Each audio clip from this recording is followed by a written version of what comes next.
Le débat sur la dépénalisation du cannabis est régulièrement relancé dans notre ville de Marseille par un certain nombre d'irresponsables politiques. Auparavant, c'était l'inénarrable Menucci, porte-parole des socialistes ici. Aujourd'hui, le Parti socialiste n'est plus et la gauche est remplacée en quelque sorte par les Républicains, par l'entremise de Renaud Muselier qui demande, lui, la dépénalisation du cannabis. C'est une position totalement irresponsable.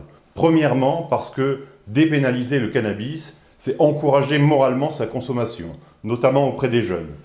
C'est donner l'impression qu'il est tout à fait normal de se droguer, comme si c'était une activité récréative comme une autre. La drogue produit un certain nombre de dégâts irréversibles dans le cerveau. Tous les médecins le savent, tous les médecins le disent.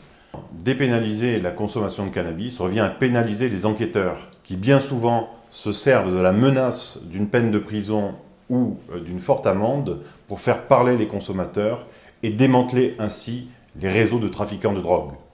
Troisièmement, il est totalement faux de croire que la dépénalisation du cannabis va entraîner une baisse de la délinquance. Au contraire, elle va l'aggraver. Il est vain de penser que ceux qui gagnent des centaines d'euros en dealant, en faisant le chouf ou en étant nourrices, vont tout d'un coup avoir le courage de se lever le matin et d'aller travailler sur un chantier ou à la caisse d'un supermarché. Au contraire, tous ces gens vont se tourner vers d'autres formes de délinquance. La délinquance va se déplacer vers le trafic de cocaïne, d'ecstasy, ou bien vers les cambriolages, les vols, etc., etc. La délinquance va s'aggraver en réalité, parce que ces marchés-là sont saturés, si j'ose dire. Et du coup, la concurrence sera d'autant plus rude. Et les règlements de compte seront beaucoup plus importants.